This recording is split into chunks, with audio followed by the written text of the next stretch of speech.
The cliff edge crumbled under the wheelchair's weight. Kang Minyi didn't scream. Men like him, men who'd ruled Seoul's underworld for 15 years, didn't scream. Even as his brother's hands released the handles, even as gravity claimed him, even as the Pacific Ocean roared 300 feet below, waiting to swallow the paralyzed body of Korea's most feared crime lord. His last thought wasn't of the empire he'd built. It was of the woman who'd been bringing him tea for 3 months. The one with the Nigerian accent and sad eyes who never flinched when other servants whispered "monster" as he passed. The one hiding in the bushes 20 feet away, who'd followed him and his brother to this remote clifftop, sensing something was wrong. Adiz Akafur didn't think.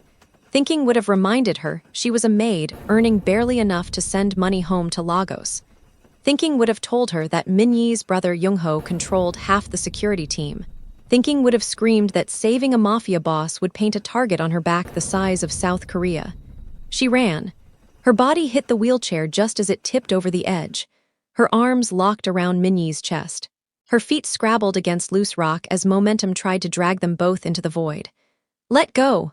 Minyi's voice was sharp, commanding even in freefall. "You'll die, you fool!" But Adiz's fingers had already found the emergency brake. Her shoulder slammed into a boulder, stopping their slide 6 inches from eternity. The wheelchair dangled half over the cliff, wheels spinning in empty air. Minyi's useless legs hung over the abyss. And Youngho stood above them, his face twisted with something between shock and rage. "Well," Minyi said, his voice deadly calm despite his heart hammering against Adiz's arms, "I suppose we know who's been stealing from the Western Territory accounts." Youngho's hand moved to his jacket. "To the gun there?" "I wouldn't," Minyi continued. "Miss Akafur just saved a witness. Kill us both, and the recording I made of your phone call to the Yakuza plays automatically to every family head in Seoul." A bluff. But Youngho didn't know that. Adiz's muscles screamed. Her grip was slipping. She'd just ruined her life to save a man who probably didn't care if she lived or died. Then Minyi's hand, strong despite his paralysis, covered hers. "Hold on," he whispered. For the first time in 15 years, Kang Minyi's voice held something other than ice. "Just hold on, Adiz, I've got you." 4 words that would change everything. Adiz had learned to recognize monsters quickly. You had to, when you'd fled religious persecution in Lagos, spent 6 months in a Bangkok refugee camp, and clawed your way to Seoul with nothing but determination and her late mother's Bible. But Kang Minyi confused her. The agency interview had been blunt. The boss is difficult, paralyzed from the waist down after an ambush 2 years ago. He's fired 17 caretakers, most lasted less than a week. But the pay is triple standard rate, and you're desperate, so... They weren't wrong about desperate. Adiz's younger sister Kioma needed university fees. Her father's medical bills were crushing. This job was a lifeline, even if the man at the other end was a shark. She'd expected cruelty, violence, the cold disdain rich men showed servants. Instead, on her first day, she found something stranger. The Kang estate sprawled across a mountainside overlooking Seoul, all glass and steel, and carefully cultivated gardens that probably cost more than her entire neighborhood back home. Security men in black suits watched her approach. Their eyes said, "You're nothing, don't forget it." The head of security, a thin man named Park, led her through marble halls. "Rules," he said flatly. "Bring meals at exact times listed. Lay out clothes. Clean his office and bedroom. Speak only when spoken to. Never enter unannounced. Never discuss the boss with anyone. Never answer questions about his business or visitors. Never touch him without permission," Park added, stopping outside massive oak doors. Mr. Kang doesn't like to be reminded of his limitations. The doors opened. The office beyond was Spartan. No photographs, no personal items, just a massive desk, floor-to-ceiling windows overlooking the city, and shelves of law books. Strange for a crime lord. Kang Minyi sat behind the desk in a sleek black wheelchair, reviewing documents. He was younger than she'd expected, mid-30s maybe, handsome in that sharp, dangerous way, expensive suit, hair styled perfectly. Everything about him screamed control. He didn't look up. "You're the new one," not a question. Adiz stood straighter. "Yes, sir, Adiz Akafur." "Nigerian." "Yes, sir." "Christian or Muslim?" The question caught her off guard. "Christian, sir." "Yoruba, Igbo, Hausa?" "Igbo, sir." Finally, he looked up. His eyes were dark, unreadable, analyzing her like she was a contract to review. You speak Korean well for someone who's been here only 8 months. He'd researched her. Of course he had. I learn quickly, sir. I need this position. Obviously, he returned to his documents. I don't need conversation, I don't need pity, I don't need someone hovering. Bring meals on time. Keep the space clean, don't ask questions, don't stare, don't treat me like I'm broken. Do your job invisibly and we'll have no problems. Understood, sir. You're dismissed. Adiz bowed slightly and turned to leave. Miss Ockafer, she stopped. They told you I've fired 17 caretakers. Do you know why? No, sir. Because they couldn't follow simple instructions. They pitied me. They hovered, they treated me like a child or an invalid. His voice was flat, but something harder lurked beneath. I don't need sympathy, I need competence. Can you provide that? Adiz met his eyes. My mother was paralyzed for 2 years before she died. She hated pity more than she hated the illness. I understand, sir. For the first time, something flickered across Minyi's face. Surprise, maybe, or recognition. We'll see, he said. The first week, Adiz was invisible. She brought breakfast at 6:30 a.m. precisely, laid out his clothes, cleaned his office while he worked in his private gym. Yes, he had a gym, doing brutal upper body routines that left his shirt sweat-soaked. She never commented, never stared at the scars visible on his back when he changed shirts, thinking she wasn't looking. She learned his patterns. Black coffee, no sugar. He worked until 2 a.m. most nights. He spoke Korean on business calls, but sometimes muttered in English when frustrated. He read philosophy, Nietzsche mostly. He played piano beautifully, though he claimed he didn't when his brother Young-ho visited. Young-ho. The first time Adiz saw the brothers together, she understood the tension immediately. Still hiding in your tower, Minyi? Young-ho's voice was light, but his eyes were cold. He was handsome too, more traditionally so than Minyi. Charming, but something about him made Adiz's instincts scream danger. Managing the family's assets, Minyi replied coolly. Someone has to, since you're too busy entertaining your friends in Gangnam. I'm maintaining relationships. You know, the human connections you used to understand before you became a shut-in. Minyi's jaw tightened. Anything else? The elders want you at the quarterly meeting. They're concerned about your condition affecting leadership. Tell the elders I'll attend virtually, as always. My mind works fine. They want to see you in person. They want to know you're still capable of leading. Young-ho's smile didn't reach his eyes. You can't rule from a wheelchair forever, brother. After Young-ho left, Minyi sat motionless at his desk for 20 minutes. Adiz, cleaning nearby, saw his hands clench, saw the muscle jump in his jaw. She said nothing. But she made his tea exactly how he liked it and left it within reach, along with the pain medication she'd noticed he tried to hide. When she returned later, the tea was gone, and there was a small note on the tray. Thank you. The second week, Minyi broke his own rules. You said your mother was paralyzed, he said one morning as she delivered breakfast. What happened? Adiz hesitated. He'd said no conversation, but his eyes held genuine curiosity, not polite interest. Multiple sclerosis, she said. It progressed quickly. She fought it for 2 years. How old were you? 16. I was her primary caretaker. Minyi was quiet for a moment. That's why you don't flinch. Sir, when I move. When I transfer from wheelchair to bed, most people either stare or look away, uncomfortable. You just help efficiently, like it's normal. It is normal, sir. Your body works differently than others. That's not good or bad. It just is. Something shifted in his expression. Do you always see things so simply? Life is complicated enough, sir. Why make it worse? He almost smiled. Almost. That night, for the first time, he asked her to stay while he ate dinner. Not to serve, just to sit. He asked about Nigeria, about Lagos, about how she'd ended up in Seoul.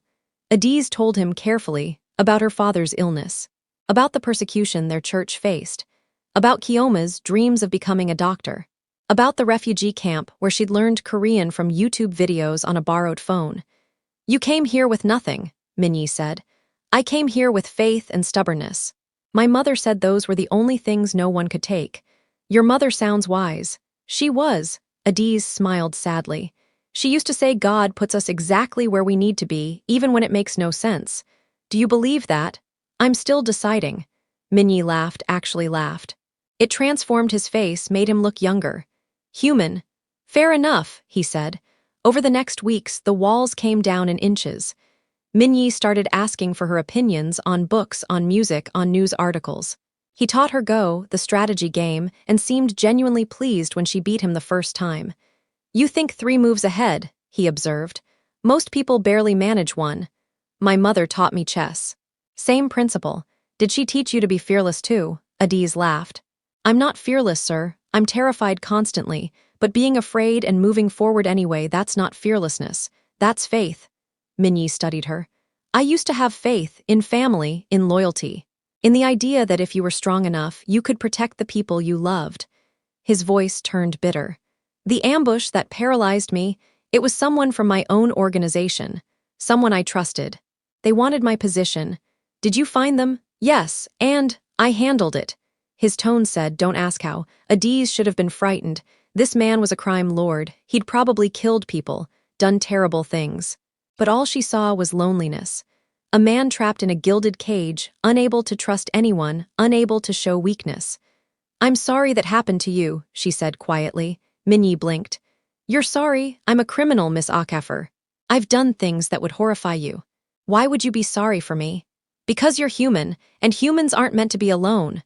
For a long moment, they just looked at each other. Then Minyi cleared his throat and returned to his papers. But Adiz noticed he started requesting her presence more often. Found excuses to ask her questions. Started telling her about his day, the stress with rival families, the frustration with his body's limitations, even small moments of triumph when physical therapy showed progress. She became less of a servant and more of something else, not quite a friend, not quite a confidant, something in between. The other servants noticed. They whispered. Park, the security head, warned her, don't get too comfortable. The boss doesn't keep people close. When he's done with you, you'll be gone like all the others. But Adiz wasn't trying to be kept. She was just being herself. And somehow, that was exactly what Minyi needed. Before we continue with what happened next, I want to know, where in the world are you watching from? Are you team, the maid should run, or team, she should stay and see where this goes? Drop your location and thoughts in the comments below.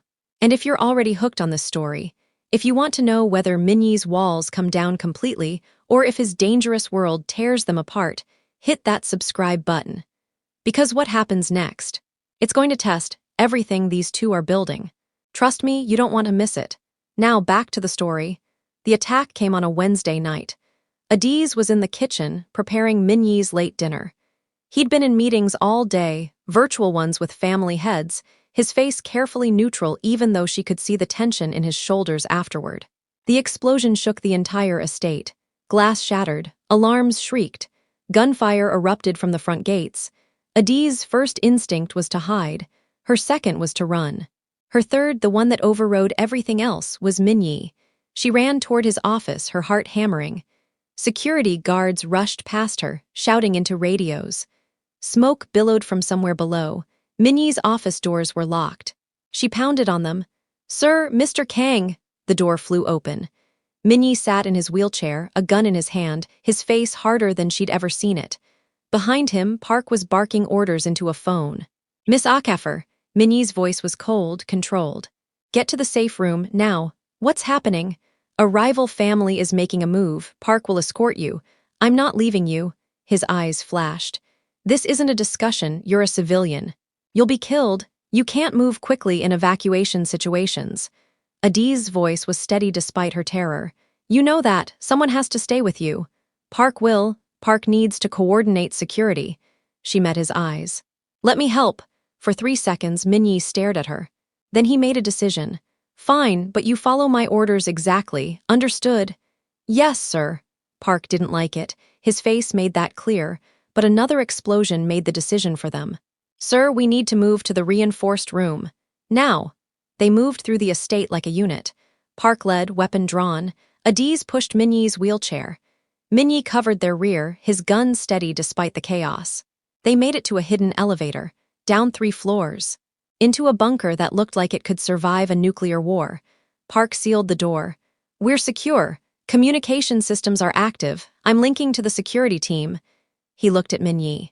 Sir, you should know the attack is too coordinated. They had inside information. Gate codes, security rotations. Minnie's face turned to stone. Who? Unknown, but the timing, the precision. This was planned by someone who knows our systems. The implication hung heavy. Someone inside betrayed him. Again, Park's radio crackled. Voices reported casualties. Breach points. Then, "Sir, we've repelled the first wave, but there's a secondary team incoming. They're asking for you specifically." "What family?" Minnie demanded. "That's the thing, sir. They're not a rival family. They're Yakuza, led by someone claiming to have information about your brother." Minnie and Park exchanged looks. "Young-ho?" Adiz asked. "My brother has been making deals I wasn't informed about," Minnie said quietly. "Apparently, some of those deals have consequences." The next 2 hours were tense. Reports came in. The Yakuza wanted to negotiate. They claimed Young-ho had borrowed money for a business venture, one that had failed spectacularly. Now they wanted payment, from the Kang family's accounts Minnie controlled. "Where is Young-ho now?" Minnie asked Park. "Unknown, sir. He's not answering his phone." "Of course he's not." Minnie's voice was bitter. "He borrowed from the Yakuza without family approval, lost the money, and now they're attacking our home to collect. And he's nowhere to be found." Adiz watched Minnie's face, saw the betrayal there, the exhaustion, the weight of being the strong one always. "I need to think," he said finally. "Park, keep monitoring. Make sure all staff are accounted for and safe. I won't have innocent people dying for my brother's stupidity." Park nodded and moved to the communication station. Adiz knelt beside Minnie's wheelchair. "Are you okay?" "I'm fine." "Liar." He looked at her startled. Then he laughed short and sharp. "You're too perceptive for your own good, Miss Akafer." "Adiz. If we're hiding in a bunker during a mob attack, you can call me Adiz." "Adiz." Her name sounded different in his accent, softer. "I'm tired, so tired of carrying everything, of not being able to trust anyone. Of my own brother treating the family like his personal bank account while I'm the one cleaning up his messes. You don't have to carry it alone." "Don't I? Who else is there?" He gestured at himself. "I'm paralyzed. Half the family elders think I'm weak. The other half are just waiting for me to fail so they can replace me. Young-ho is actively trying to undermine me. I have no allies except Park, and even he reports to the family council." "You have me." Minnie stared at her. "You're my maid. I'm a person who cares whether you live or die. That counts for something." "Why?" The question was raw. "Why would you care? I'm a criminal. I've hurt people. I've done terrible things to maintain power. You should be running away, not staying." Adiz was quiet for a moment. Then, "My mother used to say every person has light and darkness in them. The question isn't whether the darkness exists, it's whether you let it consume you entirely. You've done dark things. I don't pretend otherwise. But I've also seen you care about your staff's safety. I've seen you donate anonymously to the church down the street. I've seen you spend hours on the phone arranging medical care for a low-level gang member's daughter. You knew about that? I pay attention," she smiled. "You're not just a monster, Minnie. You're a man trying to survive in a world that's made you choose between your humanity and your survival." Something broke in his expression. "And if I could choose differently, if I could walk away from all of this, would you?" "I don't know. This life is all I know. My father built this organization. I've maintained it. It's my identity. Without it, who am I? Just a paralyzed man with blood on his hands." "You're Minnie, that's enough." He reached out, hesitated, then took her hand. "How are you real?" Before she could answer, the bunker lights flickered. Park cursed. "Sir, they're trying to cut our power. We have backup generators, but how long can we hold? Days, if we need to, but sir, they've made a formal request. They want to speak with you, just you. They've offered a ceasefire for negotiations." "It's a trap." "Probably. But if we don't negotiate, they'll level the estate. They have enough firepower out there to do it." Minnie's jaw clenched. Then he made a decision that would change everything. "Tell them I'll negotiate. But the meeting happens on neutral ground and I choose the location." Park looked worried. "Sir, I won't let them destroy our home. Set it up." The meeting was set for a clifftop overlook 30 miles outside Seoul, remote, defensible, neutral. Minnie insisted on minimal security, just Park and 2 others, and Adiz refused to be left behind. "Absolutely not," Minnie said when she announced her intention to come. "This is dangerous. Everything about your life is dangerous." "I'm coming." "Adiz, You said I was the only person you could trust right now, so trust me, let me be there. He wanted to argue, she could see it, but exhaustion and something else, need, maybe made him nod. They drove in armored vehicles. Adiz sat beside Minyi, her hands clenched in her lap. He noticed. You're scared, terrified. Then why come? Because you shouldn't face this alone. He took her hand, squeezed gently. Thank you. The clifftop was exactly as isolated as Minyi had demanded. Pacific Ocean on one side, forest on the other. The Yakuza representatives were already there, 3 SUVs, a dozen men, but no Young-ho. Where's my brother? Minyi demanded as Park wheeled him forward. The Yakuza leader, a scarred man named Tanaka, smiled. We were hoping you'd know. He's been avoiding our calls since the debt came due. How much? 50 million US dollars. Plus interest. Minyi didn't flinch.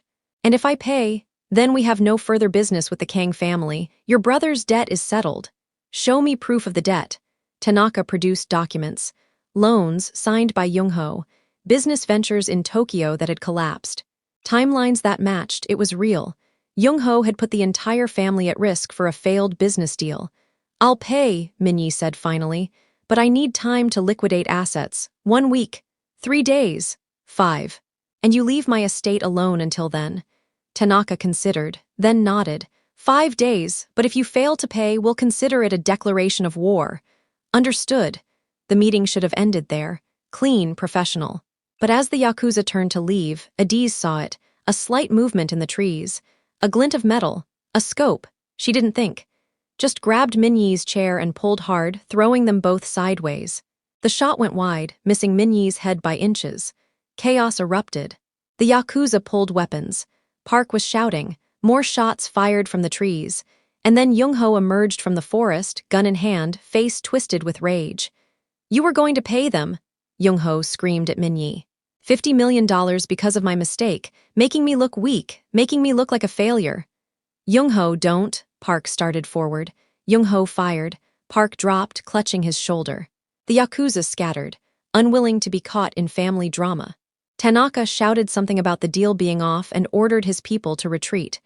Within seconds, it was just the Kang brothers, Adiz, and the injured Park on the clifftop. You've always been the favorite, Young-ho spat. Even paralyzed, even useless, father still chose you to lead. The elders still follow you. Everyone still respects you, while I'm treated like a joke. Because you act like one, Minyi said coldly. You borrowed from the Yakuza, without approval. You lost the money on a reckless venture. You put the entire family at risk, and now you're trying to murder me to cover your mistakes. I'm taking what should have been mine from the beginning, Young-ho's voice broke. You got everything, the respect, the power, and I got nothing but your shadow. I got this position because I earned it, because I made sacrifices, because I put the family first always. Minyi's voice softened slightly. Young-ho, it's not too late, put down the gun. We can fix this. There's nothing to fix, you need to die, then I'll be the head, then they'll respect me. Young-ho raised his gun, aimed at Minyi's heart, and Adiz, still crouched beside the wheelchair, made a split-second decision. She lunged, not at Young-ho, at the wheelchair. She pushed Minyi hard, throwing him away from the cliff edge where Young-ho had been maneuvering them. Young-ho's shot went wide. He stumbled forward, startled by her movement. His foot hit loose rock. He teetered on the cliff edge, arms windmilling. Minyi reached out instinctively, despite everything, despite the betrayal, despite the murder attempt. Young-ho! But Young-ho's balance was gone. He fell backward, eyes wide with shock, and disappeared over the cliff. The silence was deafening. Minyi sat frozen, his hand still outstretched. His face was blank, processing. Adiz crawled to the cliff edge, looked down. Far below, waves crashed against rocks. There was no body visible. No sound but the ocean. He's gone, she whispered. Minyi didn't speak for 20 minutes. He sat in his wheelchair, staring at the spot where Young-ho had disappeared, his face carved from stone. Adiz knelt beside Park, using her scarf to apply pressure to his shoulder wound while calling for emergency services on Park's radio. The backup security team arrived first, 5 men in tactical gear who took one look at the scene and understood immediately that something catastrophic had happened. Sir, the lead guard's voice was careful. Where is Young-ho SSI? Minyi's voice, when it came, was hollow. My brother is dead. He attempted to kill me. He fell during the struggle. Park witnessed everything. So did Miss Aakaffer. The guards exchanged glances. One spoke quietly into his radio. Within minutes, the clifftop was swarming with people, more security, a medical team for Park, and a cleanup crew that moved with the efficiency of those accustomed to handling crime scenes. A man in an expensive suit approached Minyi, older, gray-haired, with eyes that had seen too much. Minyi, I came as soon as I heard. Uncle Shin, Minyi's voice was flat. The family will need answers. The family will get the truth. Young-ho borrowed $50 million from the Yakuza without authorization. When they came to collect, he tried to kill me to cover his mistakes. He failed. He died. Uncle Shin's eyes flickered to Adiz, who was being checked by paramedics despite her protests that Park needed attention first. And the girl? Miss Aakaffer saved my life. Twice tonight. She's under my protection. Anyone who questions her answers to me. The older man studied Minyi for a long moment. Then he nodded. The council will convene tomorrow. They'll want your statement. And they'll want to discuss leadership. I'm still the head of this family. You are. But Young-ho's death. There will be questions, accusations. Some will say you orchestrated it. Let them say it. I have witnesses. I have evidence. And I have a debt to settle with the Yakuza in 5 days or this becomes a war. Minyi's voice hardened. I need the family united, Uncle. Can you ensure that? Uncle Shin bowed slightly. I'll do what I can, but Minyi, be careful. Your brother had allies. They won't forget this. After he left, Adiz approached Minyi cautiously. His eyes were distant, seeing something she couldn't. Minyi, she used his first name without thinking. We should get you checked by the medics. I'm fine. You're in shock. I said I'm fine. His voice snapped, sharp as a whip. Adiz flinched. But she didn't back away. Okay, but when you're not fine, I'm here. He looked at her then, really looked at her. Her clothes were torn from diving to stop the wheelchair. Her hands were scraped and bleeding. Her hair had come loose from its usual neat style. She was shaking slightly, delayed reactions setting in. You're hurt, he said. Small cuts, nothing serious. You could have died. I could have pulled you over the edge with me. But you didn't. Young-ho could have shot you. But he didn't. Adiz, her name was a plea. You shouldn't have been here. You should have stayed safe at the estate. You should have let me handle this alone. Would you be alive if I had? Silence. Then Minyi did something he'd never done in his adult life. He reached out and pulled Adiz into an embrace, awkward from the wheelchair, but genuine. His arms wrapped around her waist, his head pressed against her stomach, and his shoulders shook with silent sobs. He was my brother, Minyi whispered. I tried to save him. I reached for him, but I wasn't fast enough. I couldn't move quickly enough. I couldn't. I know, Adiz said softly, her hands stroking his hair. I know, I'm so sorry. I hated him in that moment. When he tried to kill me, I hated him. And now he's dead, and I can't take back that hatred. I can't tell him I forgive him. I can't. He knew you loved him. Brothers fight. They hurt each other, but he knew. Did he die thinking I was his enemy? Adiz had no answer for that. So she just held him while the Pacific wind whipped around them, and the cleanup crew worked silently nearby, giving them space for grief. The Kang Family Council met in a private room in Gangnam, a traditional Korean building that looked like a tea house but was reinforced like a bank vault. 12 family heads attended. Men and women who controlled everything from construction to shipping to legitimate tech companies that laundered money beautifully. Minyi arrived with Park, arm in a sling but alive, and Adiz. The council members stared at her. The girl doesn't belong here, one elder said immediately. This is family business. Miss Aakaffer is a witness to my brother's attempted murder and subsequent death. She stays. Minyi's voice left no room for argument. They proceeded. Minyi laid out everything. Young-ho's debt, the Yakuza attack, the clifftop meeting, the assassination attempt. Park corroborated every detail. Adiz, when asked, confirmed what she'd seen. Some council members looked grief-stricken. Others looked calculating. One, a woman in her 60s named Madame Choi, looked directly at Minyi. Your brother's death is convenient for you. Convenient, Minyi's voice was ice. My brother tried to murder me because I was going to pay his debt and make him look weak. How is that convenient? He was your only rival for leadership. With him gone, no one challenges your position. If I wanted Young-ho dead, I could have arranged it years ago.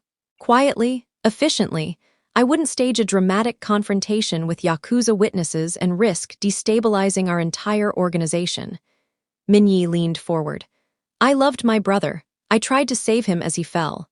Miss Akaffer saw me reach for him, but I failed. And now I have to live with that failure and somehow keep this family from falling apart while the Yakuza wait for payment we may not be able to produce in time. Uncle Shin spoke up. The debt is legitimate. I verified the documents. Young-ho signed them. He lost the money in a Tokyo real estate venture that collapsed when the market shifted. He was trying to rebuild family wealth but went about it recklessly. So what do we do? Another council member asked. We don't have 50 million liquid, not in 5 days. We have assets, Minyi said. Properties, businesses. I've been calculating. If we liquidate the holdings in Busan and sell the shipping subsidiary, we can cover it. Those assets took decades to acquire, and if we don't pay, we'll lose them anyway in a war with the Yakuza. This is damage control. We pay the debt. We survive, we rebuild. Minyi's eyes swept the room. Unless someone has a better plan, silence. Finally, Madam Choi spoke. I'll approve the liquidation, but Minyi, this incident has raised concerns. You're isolated, you have no heirs. You trust no one in the family. Your health makes you vulnerable. I'm managing fine. Are you? Your brother nearly killed you because you didn't see his resentment growing. You've been so focused on proving you're strong enough to lead from a wheelchair that you've missed what's happening around you. Her voice softened slightly. I don't question your intelligence or your leadership. I question your support system. Every leader needs people they trust. You have Park, that's not enough. What are you suggesting? Marry, have heirs, build connections within the family. Show the other organizations that you're invested in the future, not just maintaining the present. Minyi's jaw tightened. My personal life is not the council's concern. It is when your isolation creates instability. Think about it. Madam Choi stood. For now, I'll approve the debt payment. But Minyi, you can't keep living like a fortress. Eventually, you need to let people in. After the council dispersed, Minyi sat alone with Adiz in an adjoining room. They want me to marry, he said bitterly. To produce an heir like I'm breeding horses, to show I'm invested in the future. Are they wrong? He looked at her sharply. You think I should marry someone I don't love for political convenience? I think you're lonely. I think you've been alone for so long you've forgotten what it's like to have a partner, someone who shares the burden. Adiz met his eyes. The council isn't wrong about you being isolated, Minyi. You have walls so high even you can't see over them anymore. Those walls kept me alive. They also kept you from living. He was quiet for a long moment. Then, if I were to consider opening up, trusting someone, would you? He stopped, shook his head. Never mind, it's ridiculous. What is? You're my maid, you're Nigerian, you're Christian, you have dreams and a family and a whole life that has nothing to do with this world. Why would you ever want to be part of this? Adiz's heart was pounding. Are you asking me hypothetically, or are you asking me? I don't know, both, neither. Minyi ran a hand through his hair, frustrated. I'm saying things I have no right to say. You've been through trauma because of me. You almost died because of my family's dysfunction. The last thing you need is me complicating your life further. Minyi. Adiz knelt in front of his wheelchair, taking his hands. I'm going to say something, and I need you to really hear me. I'm not staying because you pay me. I'm not staying because I'm trapped. I'm staying because when I look at you, I see someone worth staying for. You barely know me. I know you work until 3 a.m. managing family business while your body screams in pain. I know you anonymously pay medical bills for people you've never met. I know you read philosophy and play piano when you think no one's listening. I know you tried to save your brother even after he tried to kill you. She squeezed his hands. I know enough. I'm a criminal, I've hurt people. I'll hurt more people because that's what this life requires. How can you accept that? I'm not saying I accept everything you've done. I'm saying I see your humanity underneath the armor, and I think you deserve a chance to be more than just the monster everyone expects you to be. Minyi stared at her. Then he cupped her face gently. If I let you in, if I let myself feel this, I won't be able to let you go. Do you understand that? I don't want you to let me go. He kissed her then, gentle, questioning, as if he couldn't quite believe this was real. Adiz kissed him back, her hands on his shoulders, anchoring them both. When they broke apart, Minyi pressed his forehead to hers. This is madness. Probably. My world is dangerous. I noticed. Your family will think you're crazy.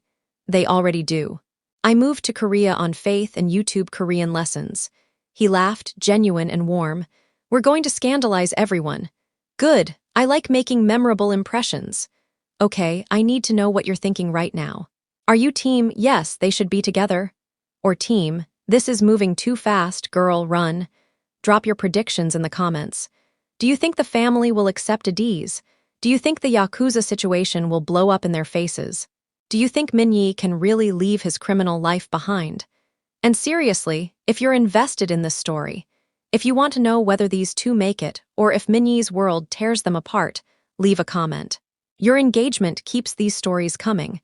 Now let's see what happens when they have to face the reality of their decision. The next 3 days were a whirlwind. Minyi liquidated assets, made calls, negotiated. The Yakuza debt payment was arranged, painful but manageable. Tanaka accepted the transfer with a curt nod and a promise that the Kang family's debt was settled. But the real challenge was Adiz. The family whispered. The staff gossiped. Park pulled Minyi aside and said carefully, "Sir, I support you. But you need to understand what you're asking of her. Your world doesn't accept outsiders easily, especially not foreign women with no connections." I know, do you? Because if you care about her, and I think you do, you need to protect her better than you protected Young-ho. The words hit hard, because Park was right. Young-ho had felt isolated, unwanted, less than, and it had destroyed him. Minyi found Adiz in the garden, reading her Bible in the afternoon sun. She looked peaceful, content, everything his life wasn't. "We need to talk," he said. She closed the book. "That sounds ominous. I've been thinking about what Park said.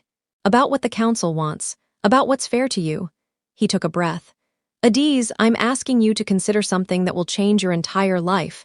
If we do this, if we're together, you'll face prejudice, danger.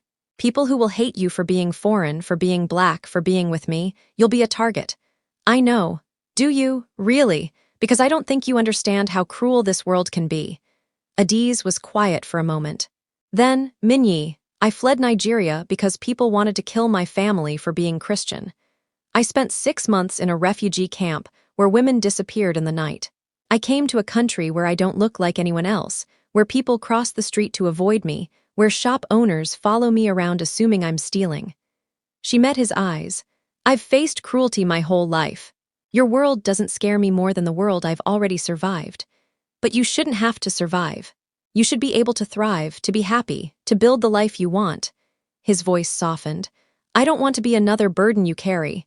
What if you're not a burden? What if you're the reason I finally feel like I belong somewhere?" She reached for his hand. "Minyi, I spent my whole life feeling displaced. Wrong country, wrong color, wrong circumstances, but when I'm with you I don't feel displaced. I feel home. Does that make sense?" "Yes," he whispered. "Because I feel it too." "Then stop trying to protect me from your life. Let me choose it. Let me choose you." Minyi pulled her into his lap, awkward at first, then natural as she settled against him. "If we do this, we do it properly. I'm not asking you to be my secret. I'm asking you to be my partner, publicly, which means meeting your family, getting their blessing, doing this right." Adiz blinked. "You want to meet my family. I want to marry you. That requires meeting your family." He said it simply, as if it were obvious. "Minyi, we've known each other for 3 months. I've known you were extraordinary after 3 days. I've known I was falling for you after 3 weeks. I've known I love you since you threw yourself in front of a bullet meant for me." He cupped her face. "I don't need more time to know you're the only person I want beside me. But if you need more time, I'll wait. My father will think you're insane. Probably. My sister will grill you about your intentions. Looking forward to it. You'll have to convert to Christianity if you want a church wedding, and I'm not compromising on that. I'll talk to a pastor." Adiz laughed. "You're serious?" "Completely." She kissed him deep and sure and full of promise. "Then yes, let's do this properly. Let's scandalize everyone. Let's build something real." The video call with Adiz's family was simultaneously hilarious and terrifying. Her father, Samuel Okafor, appeared on screen with the gravitas of a man who'd survived persecution and poverty and raised 2 daughters alone. Her sister Kioma, 20 years old, bright-eyed, sharp, sat beside him. "Papa, Kioma, this is Kang Minyi," Adiz said nervously. "The man I've been working for and the man I love." Silence. Then Kioma exploded. Ada, you said you were a maid. You didn't mention falling in love with your boss, a Korean mafia boss. I'm trying to leave that life, Minyi interjected quickly. I'm restructuring the family businesses toward legitimate operations. It's a process, but mafia, Kioma repeated. Mafia, Ada, Samuel held up a hand. Silence fell immediately. He studied Minyi through the screen with eyes that had seen too much to be fooled by anything. You love my daughter? He asked in English, his accent thick but clear. Yes, sir, very much. You can provide for her. Yes, sir, and I'll ensure she can provide for you and Kioma as well. Your medical bills will be covered. Kioma's university fees, anything you need. I don't want your money. I want to know if you'll protect her, respect her, treat her as an equal, not a possession. Minyi straightened. Sir, your daughter saved my life. Twice. She's the bravest, most compassionate person I've ever met. I don't deserve her, but I promise to spend every day trying to be worthy of her trust. She'll never be a possession. She'll be my partner. Samuel was quiet for a long moment. Then, my daughter is Christian. Her faith is everything. I know, sir. I'm meeting with a pastor to learn. I won't ask her to compromise her beliefs. And your family, will they accept her? Some will, some won't, but I don't care. Adiz is my choice and I'm hers. Anyone who can't accept that isn't family in any way that matters. Kioma whispered something to her father. He nodded. You're paralyzed, Samuel said. It wasn't a question. Yes, sir, from the waist down. An attack 2 years ago. Can you have children? Papa, Adiz's face flushed, but Minyi answered calmly. The doctors say it's possible but not guaranteed. If we can't have biological children, we'll adopt. Adiz and I have discussed it. Samuel nodded slowly. Then he did something unexpected. He smiled. My wife, God rest her soul, she used to say Ada would find love in the strangest place. I thought she meant strange like a hardware store or something. He chuckled. Not strange like a Korean crime lord, but my wife was usually right. Papa, does that mean? Adiz started. It means I want to meet this man in person. And I want to see how he treats you when cameras are off and families are watching. But Ada, his voice softened. You're a grown woman. You've survived things that would break most people. If you say he's worthy, I believe you. Just promise me you'll be happy. Tears streamed down Adiz's face. I promise, Papa. Then you have my blessing. But young man, Samuel looked at Minyi. You hurt her and I don't care how many guards you have. I will find a way. Understood, sir. But I won't give you a reason. After the call ended, Adiz buried her face in Minyi's shoulder. I can't believe that just happened. Your father is terrifying, says the mafia boss. Former mafia boss. I'm restructuring, remember? She laughed. One step at a time. Speaking of which, when are we telling your family? Minyi grimaced. Tomorrow, at the memorial service for Young-ho, I'll announce our engagement there. At a funeral. Minyi, better to do it when everyone's gathered. Plus, it shows I'm moving forward, building a future. Isn't that what Madame Choi wanted? You're going to give your family council collective heart attacks. Probably, he grinned. Worth it though. Young-ho's memorial service was held at a Buddhist temple in the mountains. Traditional, beautiful, heartbreaking. Minyi sat through the ceremony with a face like stone, but Adiz, standing beside him, saw his hands shake when the monks chanted. Afterward, as family and associates gathered for the reception, Minyi stood and called for attention. Thank you all for coming to honor my brother, he said, his voice carrying across the room. Young-ho made mistakes, so have I. Our relationship was complicated, but he was family and his loss is felt deeply. Murmurs of agreement. In the wake of this tragedy, I've been reflecting on what matters. Family, loyalty. Building something that lasts. He reached for Adiz's hand, drawing her forward. Many of you know Miss Adiz Akafer. She saved my life when Young-ho attempted to kill me. But more than that, she's shown me what it means to have someone who sees your humanity, not just your position or power. The room went silent. I'm announcing my engagement to Miss Akafer. We'll be married within 6 months. She'll be joining the Kang family officially, and I expect her to be treated with the respect and dignity my wife deserves. Gasps, whispers, shocked faces. Madame Choi stood slowly. Everyone watched her. If she objected, others would follow. Miss Akafer, Madame Choi said, her voice carrying. Step forward. Adiz squeezed Minyi's hand, then walked to face the older woman. She kept her back straight, her head high, even though her heart was pounding. Madame Choi studied her for a long moment. Then you saved Minyi's life. Twice. You witnessed my nephew Youngho's death. You've been through trauma that would send most people running. Yet here you stand, accepting an engagement to a man whose world is dangerous and whose family is complicated. She paused. Why? Because I love him, Adiz said simply. And because I believe people deserve second chances. Minyi is restructuring the family businesses toward legitimate operations. He's building something better. I want to be part of that. You understand you'll face prejudice, that some in our community won't accept you. I've faced prejudice my whole life, ma'am. This won't be new. But what will be new is having a family and a partner who stands beside me. That's worth facing anything. Madame Choi's lips curved into the smallest smile. You have courage. That's good. You'll need it. She turned to the room. I approve this union. Miss Okafor has proven her loyalty and her strength. Anyone who has objections can discuss them with me privately. The way she said discuss made it clear objections would not be well received. Uncle Shin stood next. I also approve. The Kang family needs fresh perspectives, needs connection to the wider world. Miss Okafor represents that. One by one, council members stood and voiced approval, some genuine, some clearly political. But it didn't matter. The message was clear. Adiz was accepted.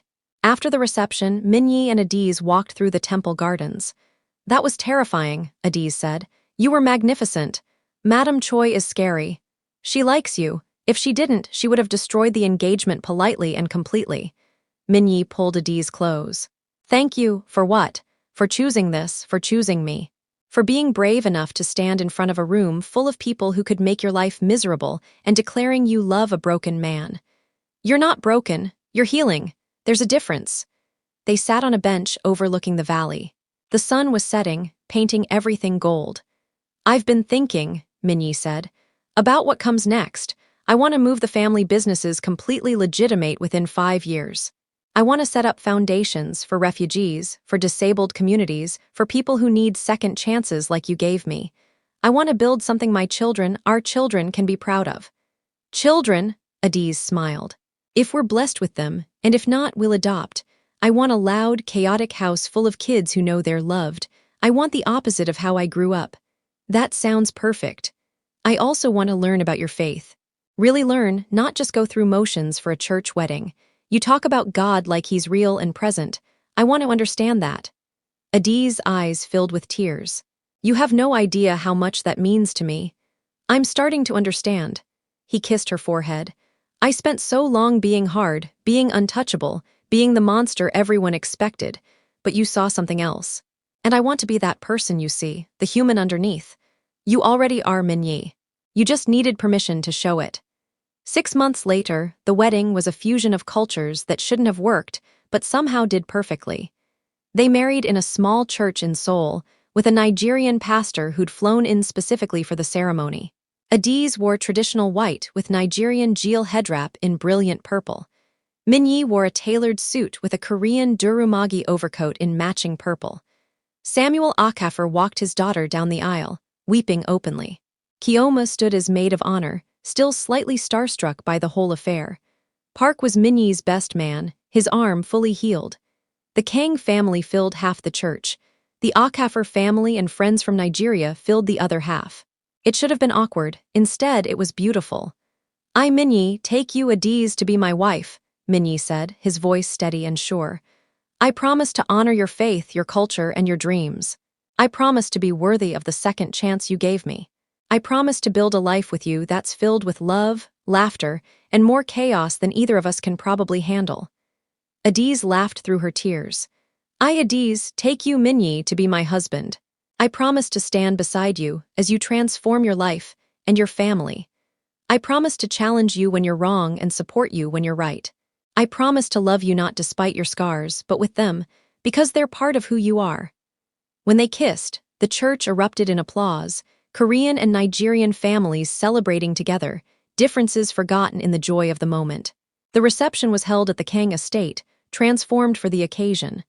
Korean food and Nigerian jollof rice sat side by side. K-pop played alongside Afrobeats. Guests danced badly but enthusiastically. Madame Choi pulled Adiz aside at one point.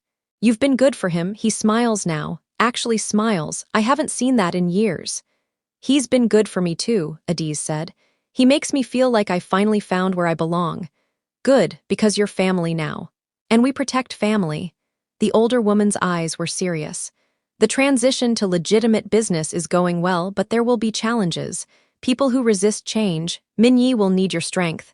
He'll have it, we're partners. I know. That's why I approved the marriage. Madame Choi smiled. Welcome to the family, Adiz SSI. Later, Minyi and Adiz stood on the terrace, watching the party continue inside. Happy? He asked. Incredibly. You, more than I ever thought possible. He pulled her close. Thank you for saving me, not just from the cliff, from myself. We saved each other, Adiz corrected. That's what partners do. They stood there, two people from completely different worlds who'd found each other in the strangest circumstances and built something beautiful from tragedy and chance. Inside, someone started a traditional Korean wedding game. Samuel Okafor gamely participated, much to everyone's delight. Kioma was arguing good-naturedly with Park about something. Uncle Shin was teaching Nigerian guests how to properly bow in respect. It was chaotic. It was imperfect. It was absolutely perfect. You know what my mother told me before she died? Adiz said suddenly. What? She said God would bring me somewhere I never expected and give me a family I never imagined. She said love finds you in the falling, not the standing still. Adiz looked at Minyi. I think she meant that literally. You were falling off a cliff. I fell trying to save you, and we found love in the falling. Minyi laughed. Your mother was a wise woman. She was. I think she'd like you. She'd appreciate that you're brave enough to change, to be vulnerable, to build something new. I hope so. Minyi turned serious. I have something to tell you. The family council approved my 5-year plan. We're divesting from all illegal operations, setting up the foundations we discussed. It's going to be hard and some people will leave, but we're doing it. We're really leaving that world behind. We are. Our children, when we have them, will inherit a legitimate business empire.